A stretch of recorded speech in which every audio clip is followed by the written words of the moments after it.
Hi friends, എല്ലാവർക്കും let's learn civil engineering class റൂമിൻ്റെ പുതിയൊരു വീഡിയോയിലേക്ക് സ്വാഗതം. വരാനിരിക്കുന്ന കേരള വാട്ടർ അതോറിറ്റി എക്സാമിന് വേണ്ടിയിട്ടുള്ള മെക്കാനിക്കൽ എഞ്ചിനീയറിംഗിൽ നിന്നുള്ള ചോദ്യങ്ങളും അവയുടെ ടോപ്പിക്കുകളുടെ എക്സ്പ്ലനേഷനുമാണ് നമ്മൾ ഈ വീഡിയോയുടെ സീരീസിലൂടെ ഡിസ്കസ് ചെയ്യുന്നത്. ഇന്നത്തെ വീഡിയോയിൽ നമ്മൾ ഡിസ്കസ് ചെയ്യുന്നത് ഗിയറിൻ്റെ നോമൻക്ലേച്ചറുമായിട്ട് റിലേറ്റ് ചെയ്തിട്ടുള്ള ക്വസ്റ്റ്യൻസും അതിൻ്റെ എക്സ്പ്ലനേഷനുമാണ് നമ്മൾ ഈ വീഡിയോയിൽ എക്സ്പ്ലെയിൻ ചെയ്യുന്നത്. അപ്പോൾ നമ്മൾ ക്വസ്റ്റ്യനിലോട്ട് കിടക്കുന്നതിന് മുമ്പ് എല്ലാവരും ഈ ചാനൽ സബ്സ്ക്രൈബ് ചെയ്യുക. ഇതുപോലത്തെ വീഡിയോസിന് നോട്ടിഫിക്കേഷൻ ലഭിക്കാൻ വേണ്ടിയിട്ട് ബെൽ ബട്ടൺ ക്ലിക്ക് ചെയ്യുക. അതുപോലെ തന്നെ പുതിയ വീഡിയോ ലഭിക്കാൻ വേണ്ടിയിട്ട് നമ്മുടെ ചാനലിൽ ജോയിൻ ചെയ്യുക. അപ്പോൾ നമുക്ക് ഇന്നത്തെ ഒന്നാമത്തെ ക്വസ്റ്റ്യൻ ഏതാണെന്ന് നോക്കാം. ഇപ്പോൾ first question, an imaginary circle which by pure rolling action provides the same motion as the actual gear is known as. നമ്മൾ ഗിയറിന്റെ നോമൻക്ലേച്ചറിൽ ആദ്യമായിട്ട് പറഞ്ഞ കാര്യമാണ് an imaginary circle which by pure rolling action provides the same motion as the actual gear. ഒരു actual ഗിയറിന്റെ അതേ മോഷനുള്ള പ്യുവർ റോളിംഗ് ആക്ഷനിലൂടെ ഫോം ചെയ്യുന്ന ഒരു ഇമാജിനറി സർക്കിളിന് പറയുന്ന പേരെന്താണ് എന്നുള്ളതാണ് ചോദ്യം. ഇതിനെയാണ് നമ്മൾ പിച്ച് സർക്കിൾ എന്ന് പറയുന്നത്. എന്താണ് പിച്ച് സർക്കിൾ? നമ്മൾ പറഞ്ഞു, ഒരു രണ്ട് ഡിസ്കുകൾ തമ്മിൽ റൊട്ടേറ്റ് ചെയ്യുകയാണെന്ന് വിചാരിക്കുക. ആ രണ്ട് ഡിസ്കുകൾ തമ്മിൽ റൊട്ടേറ്റ് ചെയ്യുമ്പോൾ അവിടെ ആ ഡിസ്കുകളിൽ പവർ ട്രാൻസ്മിറ്റ് ചെയ്യുന്നത് അതിൻ്റെ ഫ്രിക്ഷണൽ റെസിസ്റ്റൻസ് കാരണമാണ്. അപ്പോൾ അവിടെ ഫ്രിക്ഷണൽ റെസിസ്റ്റൻസ് കുറഞ്ഞു കഴിഞ്ഞാൽ, അതായത് പവർ കൂടുതലായിട്ട് ട്രാൻസ്ഫർ ചെയ്യേണ്ടി വന്നു കഴിഞ്ഞാൽ, സ്ലിപ്പിനെ ഒഴിവാക്കാൻ വേണ്ടിയിട്ട് നമ്മൾ എന്ത് ചെയ്തു, ആ ഡിസ്കിന്റെ പുറത്ത് ടീത്ത് കട്ട് ചെയ്യുകയാണെന്നുണ്ടെങ്കിൽ എന്ത് ചെയ്യും, ആ സ്ലിപ്പ് നമുക്ക് ഒഴിവായി അത് ഒരു പോസിറ്റീവ് ഡ്രൈവായിട്ട് മാറും. പ്യുവർ റോളിംഗ് ആക്ഷനിൽ ആ ആക്ച്വൽ ഗിയറിന്റെ അതേ പവർ ട്രാൻസ്മിഷൻ തരുന്ന ആ ഇമാജിനറി സർക്കിൾ, അതിനെയാണ് നമ്മൾ പിച്ച് സർക്കിൾ എന്ന് പറയുന്നത്. ഇവിടെ നിങ്ങൾക്ക് ആ പിച്ച് സർക്കിൾ കാണാം. പിച്ച് സർക്കിളിനെ ബേസ് ചെയ്തുകൊണ്ടാണ് ഗിയറിന്റെ എല്ലാ കാൽക്കുലേഷൻസും നമ്മൾ നടത്തുന്നത്. നമുക്കറിയാം, പിച്ച് സർക്കിളിന്റെ ഡയമീറ്റർ ആണ് ഒരു ഗിയറിന്റെ സൈസ് നമ്മൾ പറയുന്നത്, അല്ലേ? ഇനി what is addendum circle? Addendum circle എന്ന് പറഞ്ഞു കഴിഞ്ഞാൽ ഒരു ഗിയറിലുള്ള ടീത്തിന്റെ മുകളിലൂടെ വരയ്ക്കുന്ന, അല്ലെങ്കിൽ ടീത്തിന്റെ ടോപ്പിലൂടെ വരയ്ക്കുന്ന സർക്കിളിനെയാണ് നമ്മൾ അഡെൻഡം സർക്കിൾ എന്ന് പറയാം. ടീത്തിന്റെ ടോപ്പിലൂടെ വരയ്ക്കുന്ന സർക്കിളാണ് addendum circle. What is dedendum circle? Dedendum circle എന്ന് പറഞ്ഞാൽ ടീത്തിന്റെ ബോട്ടത്തിലൂടെ വരയ്ക്കുന്ന സർക്കിളിനെയാണ് നമ്മൾ ഡിഡെൻഡം സർക്കിൾ എന്ന് പറയുന്നത്. ഇനി എന്താണ് ബേസ് സർക്കിൾ? ബേസ് സർക്കിൾ എന്ന് പറഞ്ഞു കഴിഞ്ഞാൽ നമ്മൾ പറഞ്ഞു, ടീത്തിന് എന്താണ്, ഒരു ഇൻവല്യൂട്ട് ഷേപ്പാണ്. ഇൻവല്യൂട്ട് ഷേപ്പ് സ്റ്റാർട്ട് ചെയ്യുന്ന പോയിന്റുകളെ കണക്ട് ചെയ്ത് നമ്മൾ വരയ്ക്കുന്ന സർക്കിളാണ് ആക്ച്വലി ബേസ് സർക്കിൾ എന്നുള്ളത്. ഇനി രണ്ടാമത്തെ ക്വസ്റ്റ്യൻ നോക്കാം. The tooth surface between pitch circle and the bottom land including fillet is known as. ടൂത്തിന്റെ ഒരു സർഫസ് എവിടെയാണ് അതുള്ളത്? Between pitch circle and bottom land. Pitch circle എന്ന് പറഞ്ഞാൽ ഇതാണ്, ബോട്ടം ലാൻഡ് എന്ന് പറഞ്ഞാൽ ഇതാണ്. ഇതിന്റെ ഇടയ്ക്കുള്ള ഈ ഭാഗത്തിനാണ് നമ്മൾ എന്ത് പറയാ, ഫ്ലാങ്ക് എന്ന് പറയാം. ഓക്കെ, ഫേസ് എന്താണ്?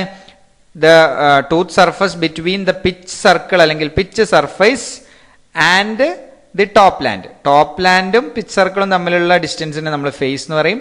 പിച്ച് സർക്കിളും ബോട്ടം ലാൻഡും കൂടെ, ബോട്ടം ലാൻഡിന്റെ ഇടയിലുള്ള പോർഷനെ ഫ്ലാങ്ക് എന്ന് പറയും. ഈ ഫ്ലാങ്കിൽ എന്താണ്, ഈ ഫില്ലറ്റും കൂടെ ഇൻക്ലൂഡ് ചെയ്തിട്ടാണ് ഫ്ലാങ്ക് പറയുന്നത്. എന്താണ് ആക്ച്വലി ഈ ഫില്ലറ്റ് എന്ന് പറഞ്ഞു കഴിഞ്ഞാൽ, നമ്മൾ പറഞ്ഞു ടീത്തുകൾക്ക് എന്താണ്, ഒരു ഷാർപ്പ് എഡ്ജ് അല്ല ഉണ്ടാവുക, മറിച്ച് എന്ത് ചെയ്യും, ഇങ്ങനെ ഒരു കർവ്ഡ് ആയിട്ടുള്ള പോർഷനാണ് എന്ത് ചെയ്യുക, ഇതിന് മെയ്റ്റ് ചെയ്യുന്ന ടീത്തിന് ഉണ്ടാവുക.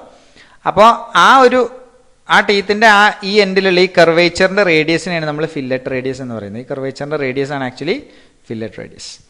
ഇനി മൂന്നാമത്തെ ക്വസ്റ്റ്യൻ നോക്കാം. The radial depth of tooth below pitch circle is known as. Pitch സർക്കിളിന്റെ താഴത്തേക്കുള്ള റേഡിയൽ ഡെപ്തിന് പറയുന്ന പേരെന്താണ്? അതിനെ നമ്മൾ ഡിഡെൻഡം എന്നാണ് പറയാ. ശരിക്ക് എന്താണ് ഡിഡെൻഡം എന്ന് പറഞ്ഞു കഴിഞ്ഞാൽ, it is the radial depth between pitch circle and the dedendum circle ആണ്. ഡിഡെൻഡം സർക്കിളും പിച്ച് സർക്കിളിന്റെയും ഇടയിലുള്ള റേഡിയൽ ഡെപ്തിനെയാണ് നമ്മൾ ഡിഡെൻഡം എന്ന് പറയുന്നത്. അല്ലെങ്കിൽ നമുക്ക് എങ്ങനെ പറയാം, പിച്ച് സർക്കിളിന്റെയും ടീത്തിന്റെ ബോട്ടവും തമ്മിലുള്ള റേഡിയൽ ഡിസ്റ്റൻസിനെയാണ് നമ്മൾ ഡിഡെൻഡം എന്ന് പറയുന്നത്. ഓക്കെ, ഇതേപോലെ തന്നെയാണ് അഡെൻഡം. അഡെൻഡം എന്ന് പറഞ്ഞു കഴിഞ്ഞാൽ പിച്ച് സർക്കിളും അഡെൻഡം സർക്കിളും തമ്മിലുള്ള റേഡിയൽ ഡിസ്റ്റൻസിനെയാണ് നമ്മൾ അഡെൻഡം എന്ന് പറയുന്നത്. ഇനി നാലാമത്തെ ക്വസ്റ്റ്യൻ നോക്കാം. Ratio of circumference of pitch circle to the number of teeth is known as. Pitch സർക്കിളിന്റെ സർക്കംഫറൻസും നമ്പർ ഓഫ് ടീത്തും തമ്മിലുള്ള റേഷ്യോ എന്ന് പറയുന്ന പേരെന്താണ്? അതിനെയാണ് നമ്മൾ സർക്കുലാർ പിച്ച് എന്ന് പറയുന്നത്. എന്തുകൊണ്ട് അങ്ങനെ പറയാനുള്ള കാരണം, ഇവിടെ നിങ്ങൾക്ക് കാണാം സർക്കുലാർ പിച്ച്. സർക്കുലാർ പിച്ച് എന്ന് പറഞ്ഞു കഴിഞ്ഞാൽ it is the distance from the point of one tooth, ഒരു ടീത്തിന്റെ ഒരു പോയിന്റിൽ നിന്ന്, to the corresponding point of the adjacent tooth, തൊട്ടടുത്തുള്ള ടീത്തിന്റെ കറസ്പോണ്ടിങ് പോയിന്റ് വരെയുള്ള പിച്ച് സർക്കിളിലൂടെ നമ്മൾ മെഷർ ചെയ്യുന്ന ഡിസ്റ്റൻസിനെയാണ് നമ്മൾ സർക്കുലാർ പിച്ച് എന്ന് പറയുന്നത്. പക്ഷേ ഇവിടെ നമ്മളോട് ചോദിച്ചിരിക്കുന്ന അങ്ങനെയല്ല. Circumference of pitch circle to the number of teeth എന്നുള്ളതാണ് ഇവിടെ ചോദിച്ചിരിക്കുന്നത്.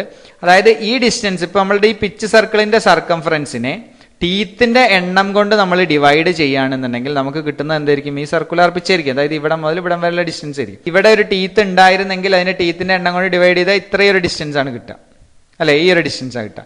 അപ്പൊ രണ്ട് ടീത്തുകളുടെ ഡിസ്റ്റൻസ് കിട്ടണം എന്നുണ്ടെങ്കിൽ എന്ത് വേണം?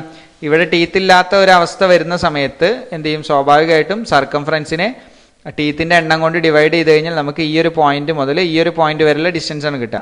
നമുക്കറിയാം സർക്കുലർ പിച്ചിന്റെ ഇക്വേഷൻ എന്ന് പറയുന്നത് പൈ ഡി ബൈ ടി ആണ്, where D is the diameter of the pitch circle and T is the number of teeth on the wheel, അല്ലേ?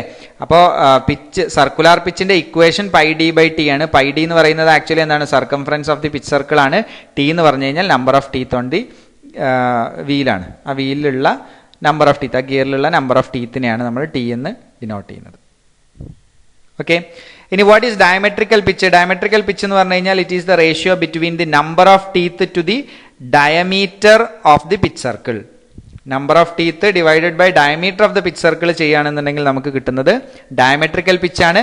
മൊഡ്യൂൾ എന്ന് പറഞ്ഞാൽ ഡയമെട്രിക്കൽ പിച്ചിന്റെ നേരെ റെസിപ്രോക്കൽ ആണ്, that is D by T ആണ്. Diameter of the pitch circle divided by number of ടീത്തിനെയാണ് module എന്ന് പറയുന്നത്. Module M എന്നുള്ള ടേമിലാണ് നമ്മൾ എന്ത് ചെയ്യുന്നത്? അതിനെ ഡെസിഗ്നേറ്റ് ചെയ്യുന്നത്. നമുക്കറിയാം മൊഡ്യൂൾ എന്ന് പറഞ്ഞു കഴിഞ്ഞാൽ ആക്ച്വലി ഒരു ഗിയറിന്റെ ടൂത്തിന്റെ സൈസിനെ സ്പെസിഫൈ ചെയ്യുന്നതാണ് മൊഡ്യൂൾ എന്ന് പറഞ്ഞു കഴിഞ്ഞാൽ. മൊഡ്യൂൾ ഇൻക്രീസ് ചെയ്യാന്ന് പറഞ്ഞു കഴിഞ്ഞാൽ അതിന്റെ അർത്ഥം എന്താണ്? ആക്ച്വലി ടൂത്തിന്റെ സൈസ് ഇൻക്രീസ് ചെയ്യാന്നാണ്. അപ്പൊ നമുക്കറിയാം ടൂത്തിന്റെ സൈസ് ഇൻക്രീസ് ചെയ്യുമ്പോൾ സ്വാഭാവികമായിട്ടും ഒരു ഗിയറിൽ അക്കോമഡേറ്റ് ചെയ്യാൻ പറ്റുന്ന ടൂത്തിന്റെ എണ്ണം എന്തായിരിക്കും? കുറവായിരിക്കും. ഇനി അഞ്ചാമത്തെ ക്വസ്റ്റ്യൻ നോക്കാം. Module of two mating gears must B. രണ്ട് ഗിയറുകൾ തമ്മിൽ മെയ്റ്റ് ചെയ്യുന്ന സമയത്ത്, മെഷ് ചെയ്യുന്ന സമയത്ത് അവിടെ അതിന്റെ മൊഡ്യൂളുകൾക്ക് എന്തായിരിക്കണം ഉള്ള പ്രാധാന്യം എന്നുള്ളതാണ്. ഇപ്പൊ നമ്മൾ തൊട്ട് മുമ്പ് ഡിസ്കസ് ചെയ്തത് മൊഡ്യൂളിനെ പറ്റിയാണ്. നമുക്കറിയാം മൊഡ്യൂൾ എന്ന് പറഞ്ഞു കഴിഞ്ഞാൽ ഒരു ഗിയറിന്റെ ടീത്തിനെയാണ് സ്പെസിഫൈ ചെയ്യുന്നത്, ടീത്തിന്റെ സൈസിനെ സ്പെസിഫൈ ചെയ്യുന്ന ഒരു ടേമാണ് മൊഡ്യൂൾ എന്നുള്ളത്. നമ്മൾ മൊഡ്യൂൾ എന്ന് പറഞ്ഞാൽ എന്താണ്? ഡി ബൈ ടി ആണ്, അതായത് diameter of the pitch circle divided by number of teeth ആണ്. ആ വാല്യൂ നമ്മൾ ആദ്യം എടുക്കുന്ന രണ്ട് മെഷീൻ ഗിയർ ഉണ്ടാവും, ഒരു പിനിയണും അതേപോലെ തന്നെ ഒരു ഗിയർ വീലും ഉണ്ടാവും. രണ്ടിന്റെയും മൊഡ്യൂൾ എന്തായിരിക്കണം? സെയിം ആയിരിക്കണം മേറ്റിംഗ് ഗിയേഴ്സിന്. അപ്പൊ ഇത് വളരെ ഇമ്പോർട്ടന്റ് ആണ്.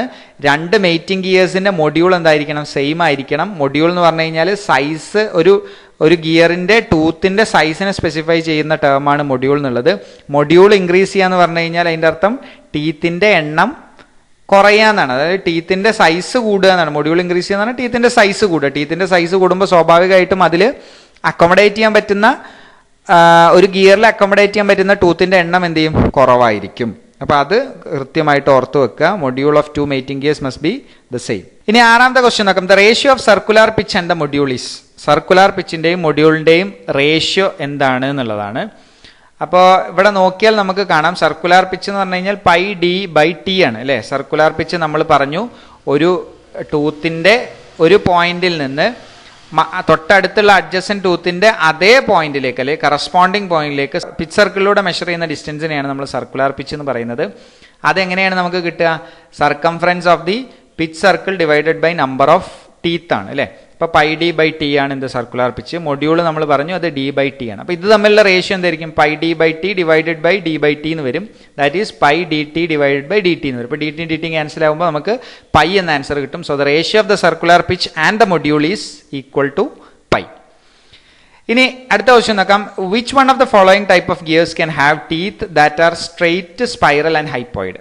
ഹൈപ്പോയിഡ് ഷേപ്പിലും സ്പൈറൽ ഷേപ്പിലും സ്ട്രെയിറ്റ് ഷേപ്പിലൊക്കെ ടീത്ത് വരുന്ന ടൈപ്പ് ഓഫ് ഗിയർ ഏതാണ് എന്നുള്ളതാണ്. ഇതെന്താണ്? ബെവൽ ഗിയർ ആണ്. ബെവൽ ഗിയറിന്റെ ക്ലാസിഫിക്കേഷനിൽ നമ്മൾ പറഞ്ഞതാണ് straight bevel gear, spiral bevel gear, അല്ലെ? സ്പൈറൽ ഗിയേഴ്സിന് നമ്മൾ സ്പൈറൽ ബെവൽ ഗിയർ നമ്മൾ പറഞ്ഞു. അതേപോലെ തന്നെ ഹൈപ്പോയിഡ് ഗിയറുകളെ പറ്റിയും പറഞ്ഞു. അപ്പൊ അതൊക്കെ എന്താണ്? ബെവൽ ഗിയേഴ്സിന്റെ ക്ലാസിഫിക്കേഷൻ ആണ്. ഇനി അടുത്ത ക്വസ്റ്റ്യൻ നോക്കാം. Which one of the following types of bevel gears is mainly used in automobile drive? Automobile ഡ്രൈവിൽ ഉപയോഗിക്കുന്ന ടൈപ്പ് ഓഫ് ബെവൽ ഗിയർ ഏതാണ് എന്നുള്ളതാണ് ചോദ്യം. ഇതിന്റെ ആൻസർ ഹൈപ്പോയിഡ് ഗിയേഴ്സ് ആണ്. നമ്മൾ ഉപയോഗിക്കുന്ന നമ്മളുടെ ഓട്ടോമൊബൈൽസിന്റെ ഒക്കെ റിയർ ആക്സിലിൽ നമ്മൾ ഉപയോഗിക്കുന്ന ഒരു ടൈപ്പ് ഓഫ് ഗിയർ ആണ് എന്ത്? ഹൈപ്പോയിഡ് ഗിയർ എന്നുള്ളത്. ഹൈപ്പോയിഡ് ഗിയറിൽ ഓഫ്സെറ്റ് ഇൻക്രീസ് ചെയ്യുമ്പോൾ എന്ത് ചെയ്യും? ടോർക്ക് ഇൻക്രീസ് ചെയ്യും. എന്നാൽ ഇങ്ങനെയുള്ള ഈ ഒരു ഓഫ്സെറ്റ് ഇൻക്രീസ് ചെയ്യുമ്പോൾ മെക്കാനിക്കൽ എഫിഷ്യൻസി എന്ത് ചെയ്യും? അത് കുറച്ച് കളയും. ഹൈപ്പോയിഡ് ഗിയർ എന്താണ്? ഒരു ബെവൽ ഗിയർ ആണ്. ഒൻപതാമത്തെ ക്വസ്റ്റ്യൻ നോക്കാം. The difference between space width and the thickness of the tooth along the pitch circle is known as. എന്താണ് സ്പേസ് വിഡ്ത്ത് അല്ലെങ്കിൽ വിഡ്ത്ത് ഓഫ് സ്പേസ് എന്ന് പറഞ്ഞു കഴിഞ്ഞാൽ രണ്ട് ടൂത്തുകൾക്കിടയിലുള്ള ആ ഒരു space along A pitch circle, ഒരു പിച്ച് സർക്കിളിന് അലോങ് ആയിട്ട് രണ്ട് ടൂത്തുകൾക്കിടയിലുള്ള ഈ ഒരു ഡിസ്റ്റൻസിനെയാണ് നമ്മൾ സ്പേസ് വിഡ്ത്ത് അല്ലെങ്കിൽ വിഡ്ത്ത് ഓഫ് സ്പേസ് എന്ന് പറയുന്നത്. Then thickness of the tooth എന്ന് പറഞ്ഞാൽ എന്താണ്? പിച്ച് സർക്കിളിലൂടെ നമ്മൾ എന്ത് ചെയ്യാണ്, ആ ഒരു ടീത്തിന്റെ തിക്നെസ് മെഷർ ചെയ്യുകയാണെന്നുണ്ടെങ്കിൽ അതിന് തിക്നെസ് ഓഫ് ദ ടൂത്ത് എന്ന് പറയും. അപ്പോൾ ഒരു സ്പേസ് വിഡ്ത്തും അതേപോലെ തന്നെ ടൂത്തിന്റെ തിക്നെസ്സും തമ്മിലുള്ള ആ ഡിഫറൻസിന് നമ്മൾ പറയുന്ന പേരെന്താണ്? Along a pitch circle, pitch സർക്കിളിലൂടെ ഉള്ള ഡിസ്റ്റൻസിന് പറയുന്ന പേരെന്താണ് എന്നുള്ളതാണ് ചോദ്യം. ഇതിനെയാണ് നമ്മൾ ബാക്ക്ലാഷ് എന്ന് പറയാം. ഈ ടേം നമ്മൾ എക്സ്പ്ലെയിൻ ചെയ്യാത്തതാണ്.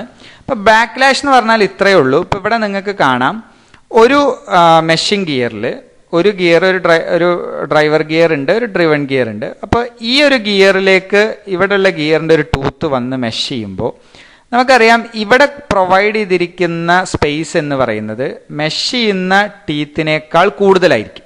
ശരിക്കും ശ്രദ്ധിക്കുക, പ്രാക്ടിക്കൽ കേസിൽ ഇവിടെയുള്ള ഗിയറിൻ്റെ ഇവിടെയുള്ള ഈ സ്പേസ് മെഷ് ചെയ്യുന്ന ടീത്തിൻ്റെ തിക്നെസ്സിനേക്കാൾ കൂടുതലായിരിക്കും ഇവിടെയുള്ള വിഡ്ത്ത് ഓഫ് സ്പേസ് ഉണ്ടാവുക.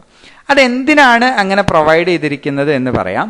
ഇത് ഈ പിച്ച് സർക്കിളിലൂടെ ഈ ഒരു ഗ്യാപ്പ് മെഷർ ചെയ്യുകയാണെന്നുണ്ടെങ്കിൽ അതിനെയാണ് നമ്മൾ ബാക്ക്ലാഷ് എന്ന് പറയുന്നത്. അപ്പോൾ എന്തിനു വേണ്ടിയിട്ടാണ് ഇങ്ങനെ ബാക്ക്ലാഷ് പ്രൊവൈഡ് ചെയ്തിരിക്കുന്നത്? നമുക്കറിയാം പ്രാക്ടിക്കൽ കേസിൽ രണ്ട് ഗിയറുകൾ തമ്മിൽ മെഷ് ചെയ്യുമ്പോൾ അവിടെ സ്വാഭാവികമായിട്ടും ജാം ചെയ്യാനുള്ള സാധ്യത ഉണ്ട് അല്ലേ? രണ്ട് ഇത് തമ്മിൽ കൃത്യം വീതിയാണ് ഉള്ളത് എന്നുണ്ടെങ്കിൽ, ടൂത്ത് തിക്നെസ് ആണുള്ളത് എന്നുണ്ടെങ്കിൽ അവിടെ ടീത്ത് ജാം ആവാനുള്ള സാധ്യത ഉണ്ട്. അപ്പോൾ ഈ ജാമിങ് ഒഴിവാക്കുക, പ്രിവെന്റ് ചെയ്യുക എന്നുള്ളതാണ് ബാക്ക്ലാഷിങ്ങിന്റെ മെയിൻ ആയിട്ടുള്ള ഉദ്ദേശം. അതേപോലെ തന്നെ ടീത്ത് എന്ന് പറയുന്നത് ഒരു മെറ്റലാണ്. അപ്പോൾ മെറ്റലിന് സ്വാഭാവികമായിട്ടും എന്തുണ്ടാവും? ഒരു തെർമൽ എക്സ്പാൻഷൻ ഉണ്ടാവും. അപ്പം ഇങ്ങനെ തെർമൽ എക്സ്പാൻഷൻ സംഭവിച്ചു കഴിഞ്ഞാലും എന്ത് ചെയ്യും? അവിടെ ആ തെർമൽ എക്സ്പാൻഷൻ പ്രൊവൈഡ് ചെയ്യുക എന്നുള്ളതാണ് ബാക്ക്ലാഷിന്റെ മറ്റൊരു ഉദ്ദേശം. അപ്പോൾ ഇങ്ങനെ ഒരു ബാക്ക്ലാഷ് പ്രൊവൈഡ് ചെയ്തിട്ടില്ല എന്നുണ്ടെങ്കിൽ ഈ മെയ്റ്റിംഗ് ഗിയർ എന്ത് ചെയ്യും? ജാം ചെയ്യാനുള്ള സാധ്യതയുണ്ട്. സോ അത് ഒഴിവാക്കാൻ വേണ്ടിയിട്ടാണ് ഇങ്ങനെ ബാക്ക്ലാഷ് പ്രൊവൈഡ് ചെയ്തിരിക്കുന്നത്. സോ ബാക്ക്ലാഷ് എന്ന് പറഞ്ഞു കഴിഞ്ഞാൽ ഈ ഒരു ഡിസ്റ്റൻസിനെ പിച്ച് സർക്കിളിന് അലോങ് ആയിട്ട് മെഷർ ചെയ്യുന്നതിനെയാണ് ബാക്ക്ലാഷ് എന്ന് പറയുന്നത്. ഒരു രണ്ട് ടീത്തുകൾക്കിടയിലുള്ള സ്പേസും ഒരു ടീത്തിന്റെ തിക്നെസ്സും തമ്മിൽ ഉണ്ടാക്കുന്ന ഗ്യാപ്പിനെയാണ് ബാക്ക്ലാഷ് എന്ന് പറയുന്നത്.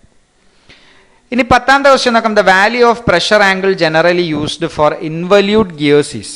ഇൻവല്യൂട്ട് ഗിയറുകൾക്ക് നമ്മൾ ഉപയോഗിക്കുന്ന യൂഷ്വലി കൊടുക്കുന്ന പ്രഷർ ആംഗിൾ എത്രയാണ് എന്നുള്ളതാണ് ചോദ്യം. ഇതിന് ആൻസർ 20 ഡിഗ്രിയാണ്. നമുക്കറിയാം സ്റ്റാൻഡേർഡ് ആയിട്ട് നമ്മൾ പ്രൊവൈഡ് ചെയ്യാറുള്ള പ്രഷർ ആംഗിൾ എന്ന് പറയുന്നത് 14.5ഉം അതേപോലെ തന്നെ 20 ഡിഗ്രിയാണ്. ഇവിടെ 14.5 ഇല്ല, 20 ഡിഗ്രിയാണ് ഇതിന്റെ കറക്റ്റ് ആയിട്ടുള്ള ആൻസർ. എന്താണ് ഈ പ്രഷർ ആംഗിൾ എന്ന് പറഞ്ഞാൽ?